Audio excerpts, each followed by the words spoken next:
Jinho Park stood in front of the mirror in his small room on Meridian Cross Station, tugging at the collar of his formal diplomatic uniform. The dark blue fabric felt stiff and uncomfortable compared to the combat armor he used to wear. His fingers moved without thinking to the scar on his chest, tracing the rough line that ran from his left collarbone down across his ribs. Even through the uniform, he could feel the raised tissue beneath. Still touching that thing, Suman Choi walked into the room without knocking, carrying 2 cups of coffee. She was his colleague from the diplomatic team, and one of the few people who knew his full story. "You need to stop. You look nervous." Jinho took the coffee and smiled weakly. "I am nervous. Do you know who we're meeting today?" "The Veltharian Queen herself," Suman said, sitting on the edge of his bed. "Yeah, I know. Everyone on this station knows. It's all anyone can talk about." Jinho walked to the window. Outside, space stretched endlessly in all directions. Meridian Cross was a neutral station, built by a dozen different species to serve as a meeting ground. It floated in empty space far from any planet or star system. No one could claim it belonged to them. "She's never come to negotiations before," Jinho said quietly. "In 300 years of war between humans and Veltharians, their queen has never personally attended any peace talks." Suman nodded. "That's because we're winning. Or at least we're not losing anymore. 5 years ago, everyone thought humanity would be wiped out. Now we're holding our own. The Veltharians are taking us seriously for the first time." Jinho thought about the Battle of Kronos Ridge where he got his scar. He had been a soldier then, not a diplomat. The plasma blast should have killed him instantly. The doctor said it was a miracle he survived. Sometimes late at night, Jinho wondered if it really was a miracle or just dumb luck. "Come on," Suman said, finishing her coffee. "Ambassador Hana will kill us if we're late." The main conference hall was massive, with a ceiling that curved up into a dome showing the stars above. Delegates from Earth were already seated on one side of the long table. Jinho took his place near the back, trying to be invisible. He was here because of his military experience, not because he was good at talking. Ambassador Hana Song stood at the head of the human delegation. She was a small woman with sharp eyes and a sharper mind. She had negotiated with dozens of alien species and never lost her cool. "Remember," she said quietly to the team, "we show respect, but we don't show fear. Humans have earned our place at this table with blood and courage. Don't forget that." A sound like distant bells filled the room. The Veltharian delegation was arriving. Jinho had seen Veltharians before, but only in battle, only trying to kill him or trying not to be killed. He had never seen them like this, walking slowly and deliberately, dressed in flowing robes that seemed to shimmer with their own light. There were 6 of them, tall and elegant, with skin that changed color slightly in the light. Their eyes were the most striking feature, large and multifaceted like a crystal, catching and reflecting everything around them. And then she entered. Queen Valara was taller than the others, and she moved with a grace that made everyone else seem clumsy. Her robes were deep purple and silver, and they floated around her as if she walked through water instead of air. Her skin had a faint golden glow, and her eyes, Jinho couldn't look away from her eyes. They were like looking into a galaxy full of stars and depth. The room fell completely silent.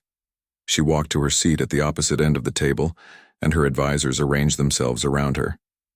For a long moment, no one spoke. The Queen's eyes moved slowly across the human delegation, studying each face. When her gaze reached Jinho, he felt something strange. A warmth spread across his chest right where his scar was. He fought the urge to touch it again. The Queen's eyes lingered on him for just a moment longer than the others, and he saw something flash across her face. Surprise? Recognition? He couldn't tell. Then she looked away and the moment broke. "We thank you for coming," Ambassador Hana said, standing. "This is a historic moment for both our peoples." One of the Veltharian advisors spoke. His voice was deep and musical. "The Veltharian Empire agrees to these talks, but we must be clear. Humanity stands at a crossroads. You may choose peace and prosperity under our guidance, or you may choose continued resistance and inevitable defeat." Jinho felt anger flash through him. This was supposed to be a peace negotiation, not a surrender demand. But Ambassador Hana smiled calmly. "The Veltharian Empire also stands at a crossroads. You have fought humanity for 300 years and failed to defeat us. Perhaps it is time to try a different path." The advisor's eyes narrowed, but before he could respond, Queen Valara raised one hand. Everyone fell silent immediately. "We are not here to threaten," the Queen said. Her voice was softer than Jinho expected, but it filled the entire room. "We are here to understand. Humans are different from other species we have encountered. You do not surrender when you should. You do not accept defeat when it is logical. You fight against impossible odds and somehow survive." She paused and her eyes found Jinho again across the room. "We wish to understand why," she continued. "What makes humans so stubborn? So willing to die for causes that seem already lost?" Suman leaned over and whispered to Jinho. "Is she looking at you?" Jinho didn't answer. He was trapped in the Queen's gaze and his scar was burning now, a warmth that spread through his entire chest. It had never done that before. Ambassador Hana spoke again. "Hope, that's what makes us fight.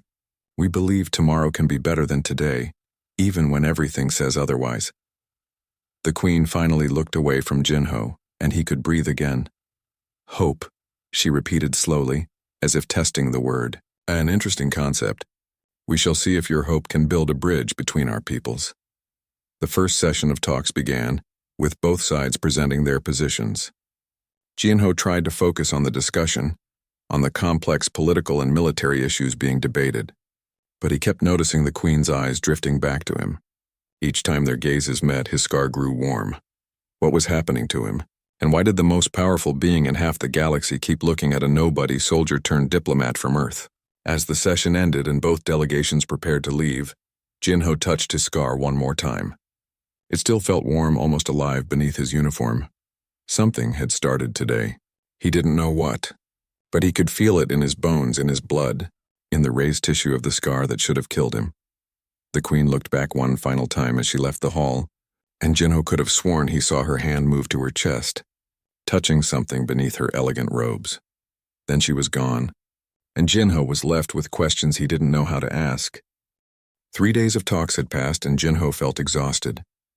The negotiations moved slowly, with both sides arguing over every small detail. But something else was draining his energy. Every session he felt the Queen's eyes on him. Every time their gazes met, his scar grew warm and his heart beat faster. "You look terrible," Suman said as they walked toward the reception hall. Tonight was a formal dinner, meant to ease tensions between the two delegations. "Are you sleeping?" "Not much," Jinho admitted. He had been having strange dreams. Dreams of stars and purple skies and a voice calling his name in a language he didn't understand, but somehow felt familiar.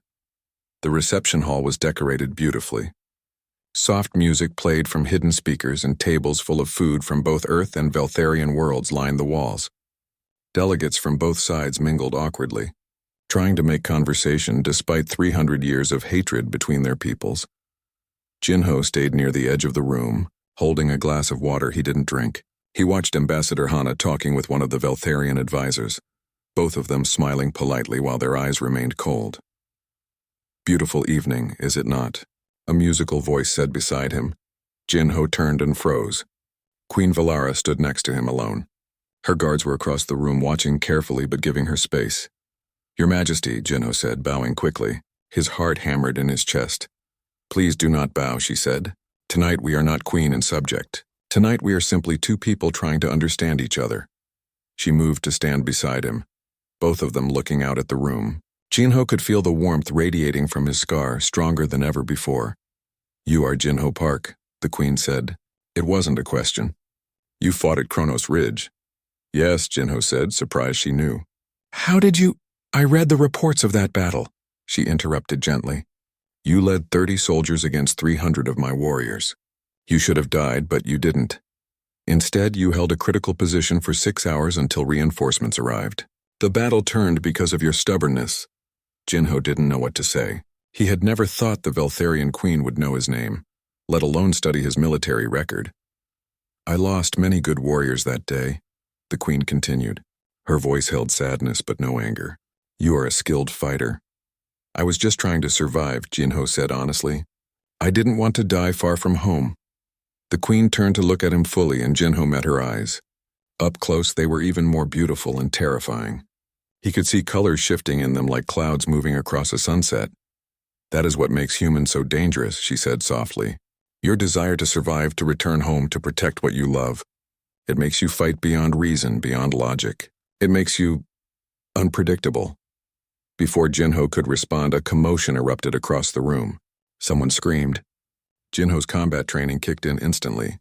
He scanned the room and saw a figure in dark clothes pushing through the crowd, moving fast toward them. Time seemed to slow down.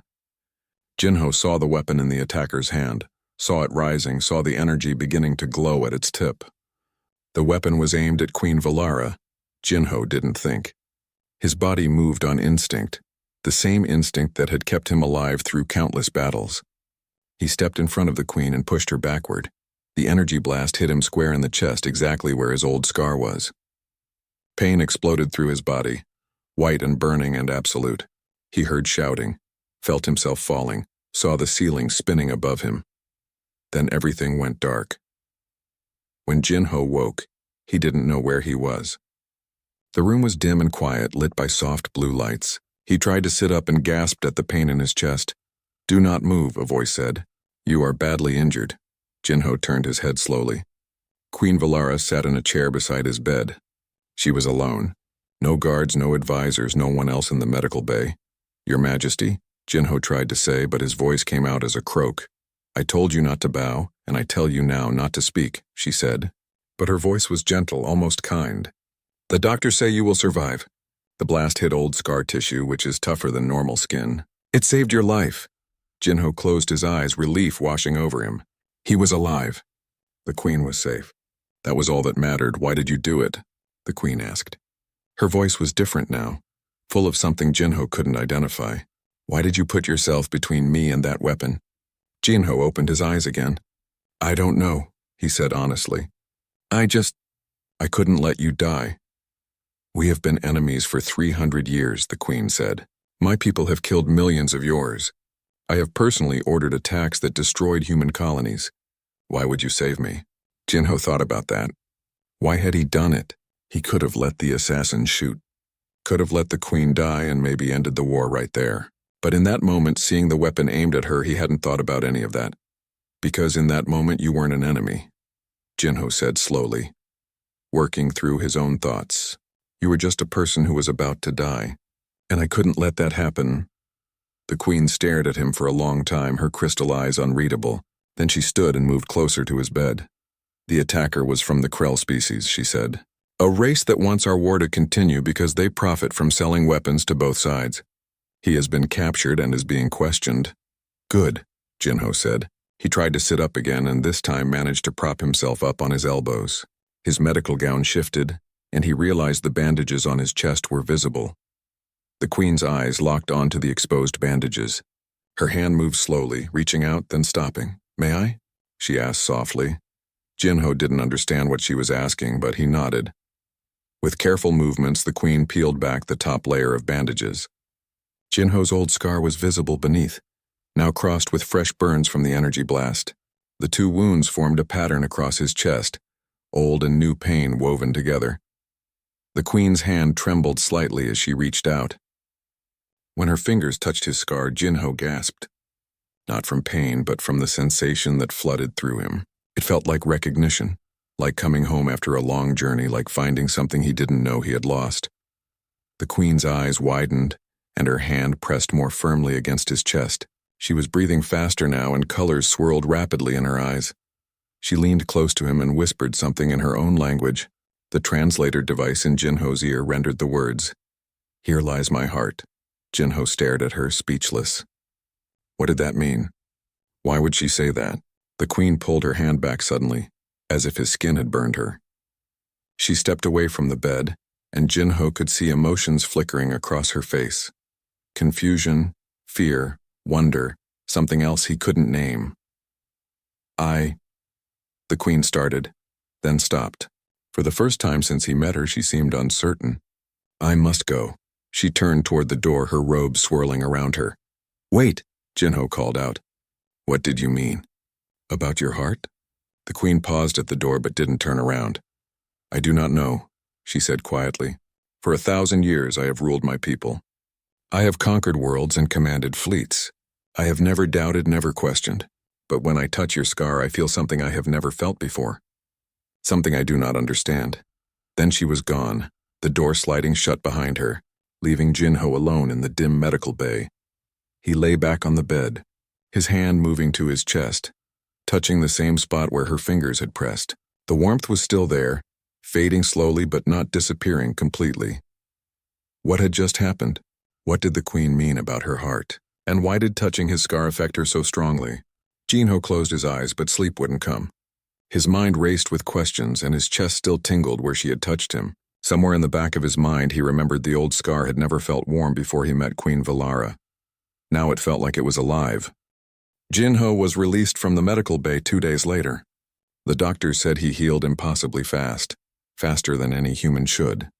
His chest still hurt, but he could walk and move without too much pain. The first thing he did was find Taeyang Kim. Taeyang was the diplomatic team's language and culture expert.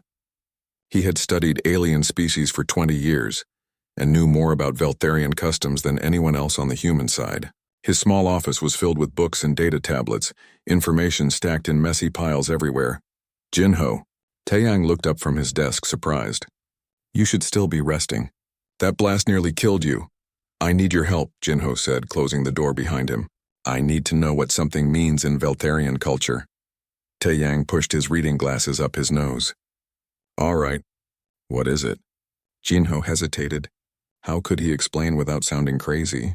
If a Veltharian touches someone and says, "Here lies my heart," what does that mean? Taeyang's eyes widened behind his glasses. Who said that to you? Just someone. What does it mean? Taeyang stood and began pulling books from his shelves, muttering to himself. Heart phrases in Veltharian culture. Very specific meanings. Not used lightly. He opened an old book with strange symbols on the cover. The Veltharians don't experience emotion the way we do. They're very logical, very controlled. So when they talk about the heart, it's not romantic or poetic. It's literal. Literal how? Jinho asked, moving closer. They believe the soul has a physical location in the body, Taeyang explained, running his finger down a page. For most Veltharians, it's centered in their chest near what we would call the heart. When they say, "Here lies my heart," they're identifying where they believe their soul resides. Jinho felt his own chest tighten. But why would someone say that about another person's body? Taeyang looked up, his expression serious. That's the strange part. In all my research, I've never heard of a Veltharian saying that about someone else. He paused, thinking. Unless what? Taeyang pulled out another book, this one smaller and older. There are legends. Old stories that most Veltharians don't believe anymore. About souls that split across time and space. Split souls? Jinho sat down heavily. His scar was starting to warm again, even though the Queen was nowhere near. According to the legends, Taeyang read from the book, sometimes a soul is too powerful or too complex for one body. It splits and each half goes to a different being. These split souls spend their lives feeling incomplete, searching for their other half without knowing what they're looking for. How do they know when they find it? Jinho asked quietly. Taeyang turned the page.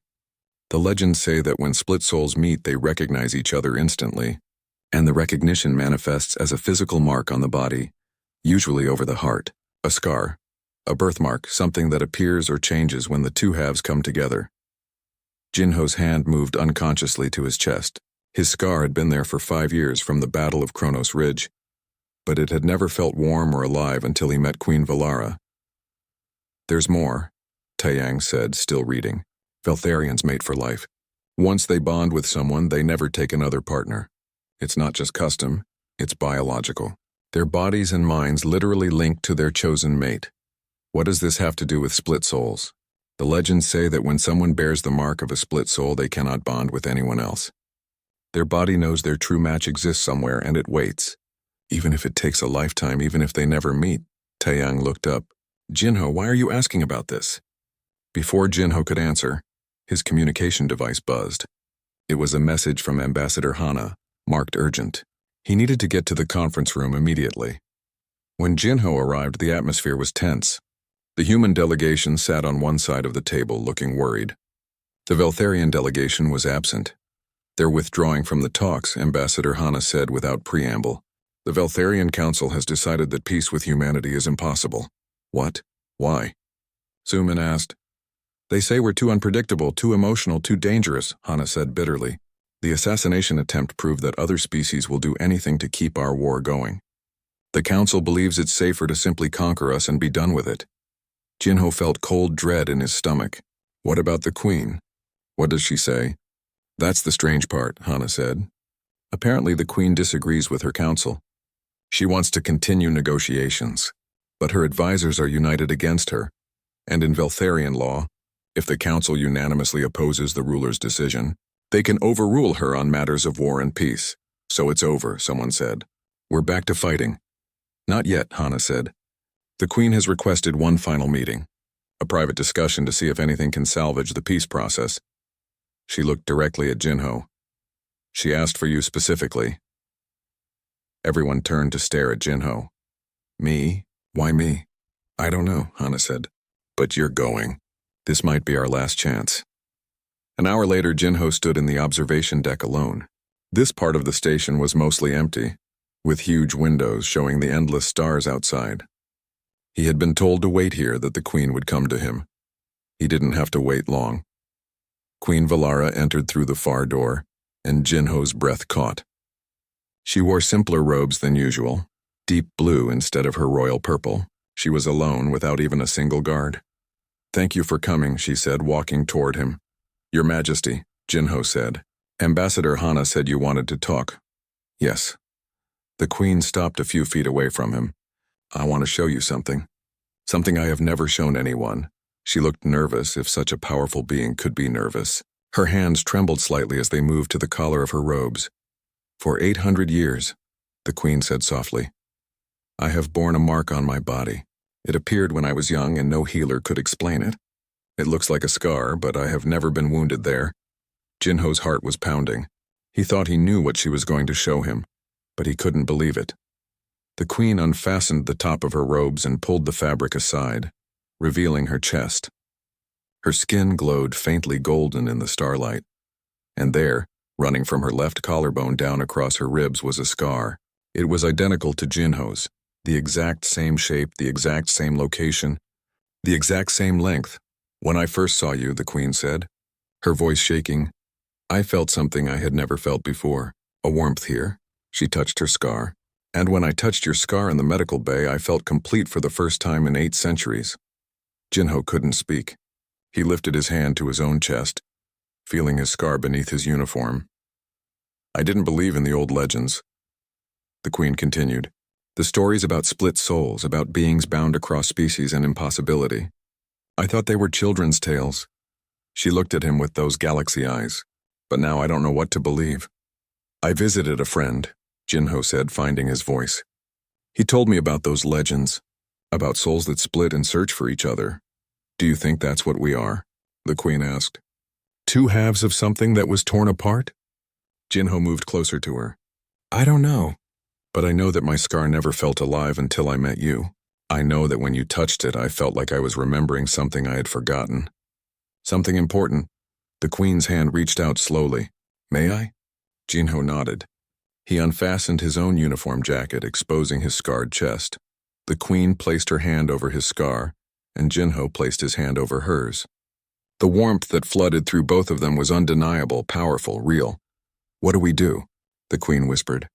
My people want war.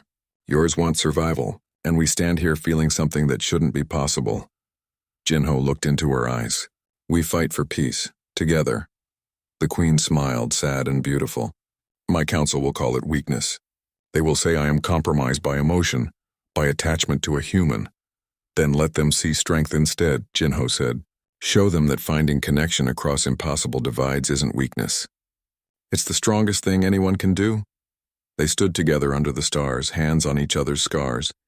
2 souls that had found each other across war and hatred and 300 years of bloodshed.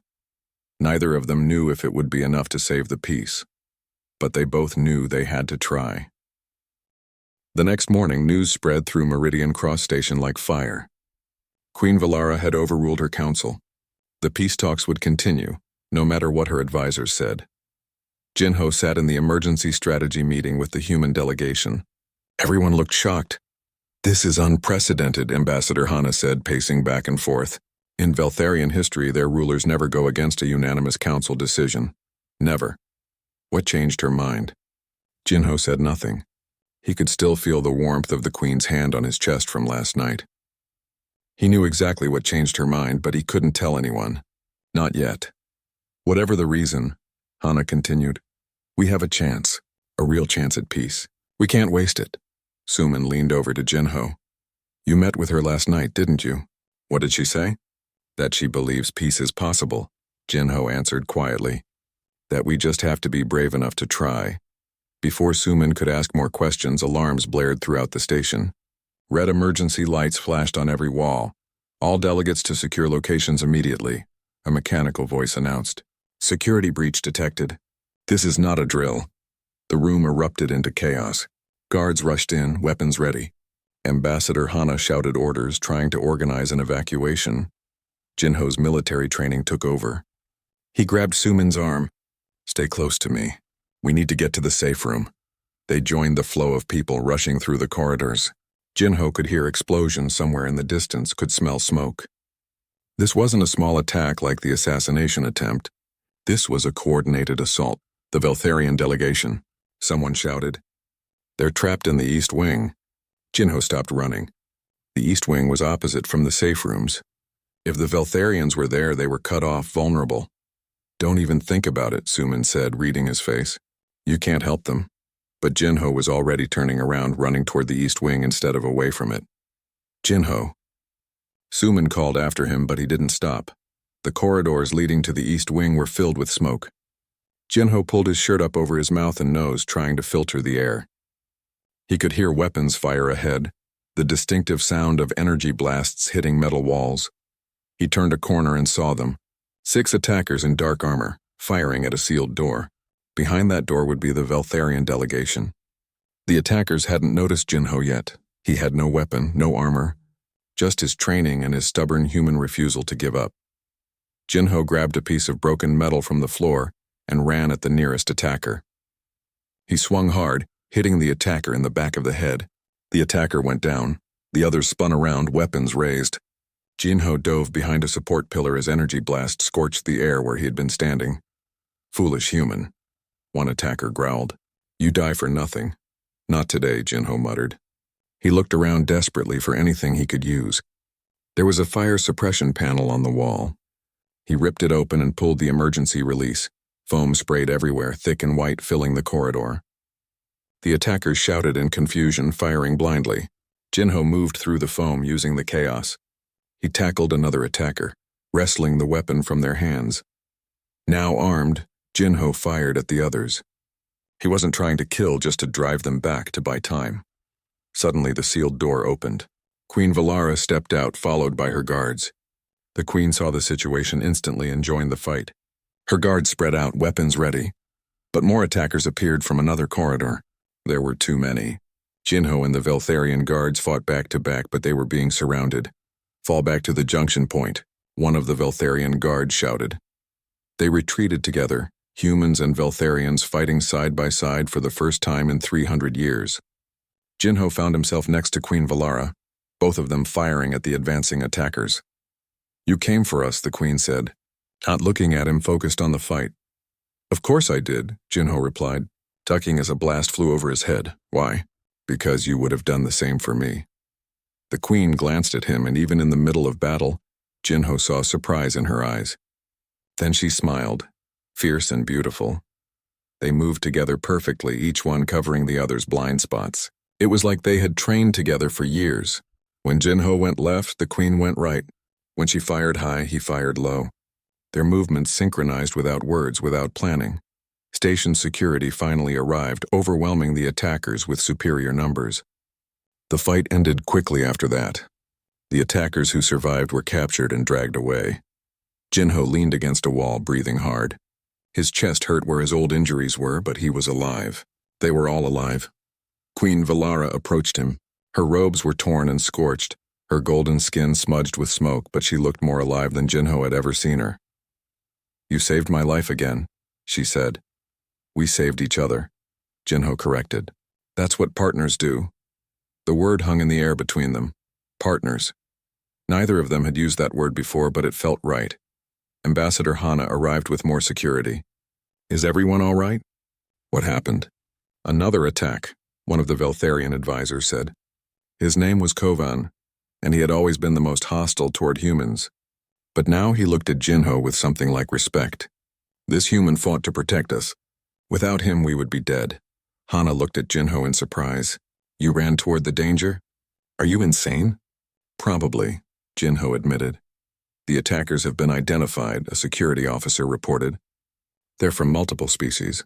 Krell, Devarian, even some rogue Veltharians and humans. This was organized by people from both our sides who want the war to continue. They're terrified of peace, Queen Valara said quietly. Peace means no more weapon sales, no more profit from our suffering. They'll do anything to stop it. She turned to face her advisors who had gathered around her. You told me that peace with humanity was impossible. You said humans were too unpredictable, too dangerous, too different from us. Your Majesty, Kovan started, but the Queen raised her hand. Today, a human risked his life to save mine. To save all of ours.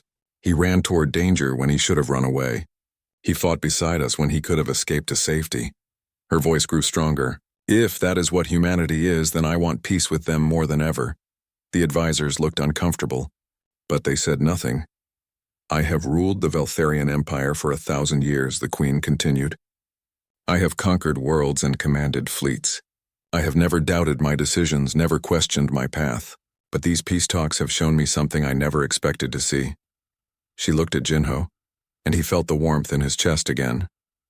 They have shown me that connection is possible across any divide, that two beings from species that hate each other can fight together, protect each other, understand each other.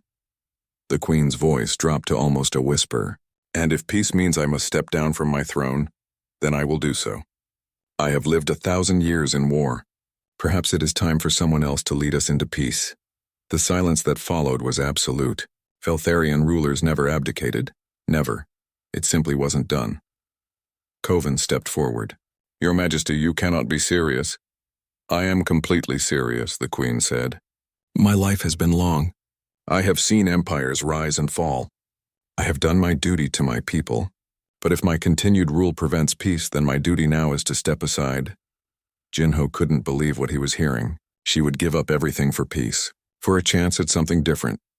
However, the Queen said, her voice becoming commanding again, I will not step down unless you give peace a real chance. No more impossible demands. No more testing humanity to see if they'll break. Real negotiations with real compromise on both sides. The advisors looked at each other. Jinho could see them thinking, calculating. The Queen was calling their bluff. If they wanted her to stay as ruler, they had to agree to genuine peace talks. Finally, Kovan bowed. We will reconsider our position, Your Majesty.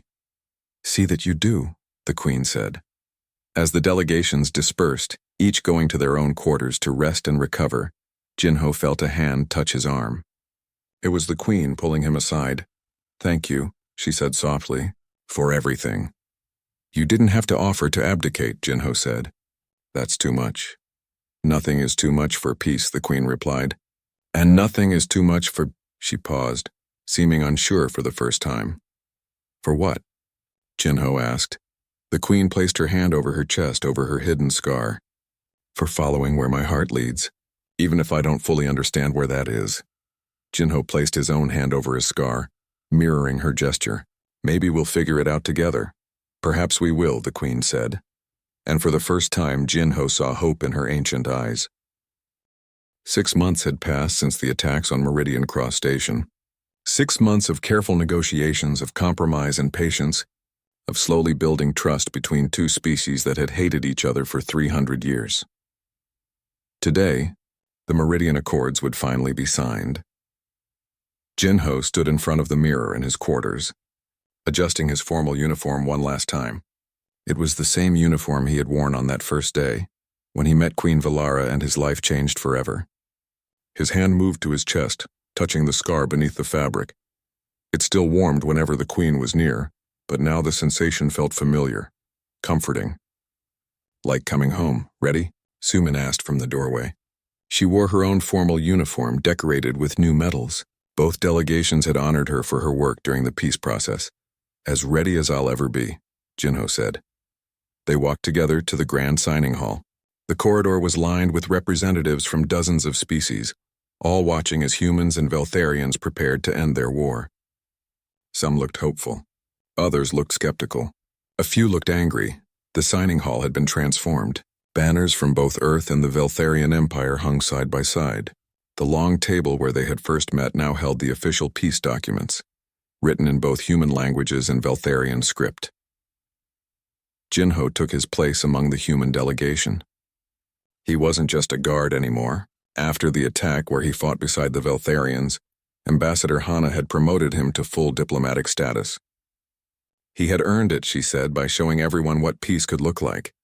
The Veltharian delegation entered, and the room fell silent. Queen Valara walked at their head wearing robes of silver and white instead of her usual purple. It was a symbolic choice, Taeyang had explained. Purple was the color of war for Veltharians. White was the color of new beginnings. The Queen's eyes found Jinho across the room, and he felt the familiar warmth spread through his chest. She smiled slightly just for him, then turned to face the assembled crowd. "Today," Queen Valara said, her voice carrying through the hall, "we end 300 years of bloodshed. Today we choose a different path. Not because war has made us weak, but because peace will make us stronger." Ambassador Hana stepped forward to stand beside her. "Humanity has learned much in this war. We have learned that we can survive against impossible odds. We have learned that stubbornness and hope can carry us through the darkest times. But most importantly, we have learned that even our enemies can become our partners." Together they signed the documents, one signature then another. Human and Veltharian side by side. The room erupted in applause. Some people were crying. Jinho saw Sumin wiping tears from her eyes. Even Taeyang, who usually stayed calm, looked emotional. But the ceremony wasn't over. Queen Valara raised her hand for silence. "There is one more announcement," she said. "As part of this peace, we are creating a new position. A permanent liaison between humanity and the Veltharian Empire. Someone who will live among both peoples, learning both cultures, building bridges between our worlds." Jinho had heard rumors about this position, but no one knew who would be chosen. "This person must be brave," the Queen continued. "They must be willing to risk everything for peace. They must understand both the costs of war and the value of connection." She looked directly at Jinho. "Jinho Park, will you accept this role?" The room went silent. Everyone turned to stare at him. Jinho stood slowly, his heart pounding. This would mean leaving Earth for long periods. It would mean living on Veltharian worlds, being apart from his family and friends. It would mean dedicating his life to maintaining this fragile peace. But when he looked at Queen Valara, at the hope in her ancient eyes, he knew his answer. "I accept," Jinho said. "It would be my honor."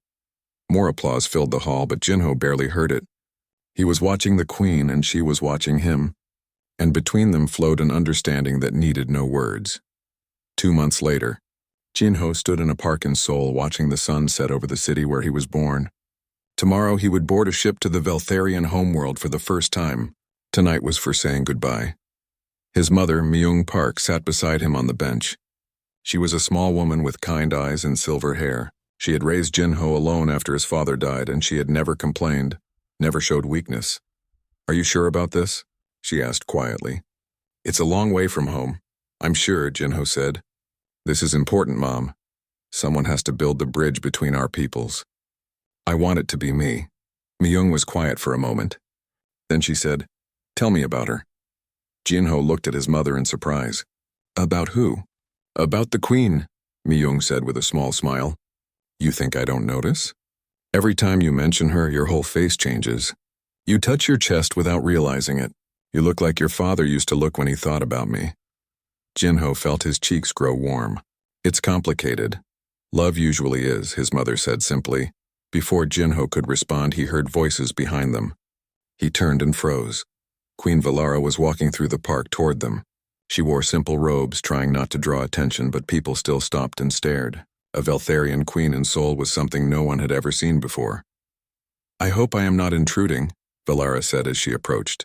"Ambassador Hana told me where to find you. I wanted to see Earth before we depart tomorrow." "Your Majesty," Jinho said, standing quickly. "This is my mother, Myung Park." Myung stood and bowed. The Queen bowed back, the same depth, showing equal respect. "It is an honor to meet the mother of Jinho Park," Valara said. "Your son has done more for peace between our peoples than anyone else." "He gets his stubbornness from me," Myung said with a smile. "Please sit with us." The three of them sat on the bench together, watching the sunset paint the sky in shades of orange and pink. For a while, no one spoke. They simply existed in the moment, in the peace they had all fought so hard to achieve. "May I ask you something, Your Majesty?" Myung said eventually. "Please, call me Velara," the Queen said. "And yes, ask anything. What are your intentions toward my son?" Jinho felt mortification wash over him. "Mom!" But Velara laughed a sound like music. "It is a fair question from a mother." She turned serious. "I do not fully understand what I feel for your son. My people do not experience emotion as humans do, but I know that when I am near him I feel complete.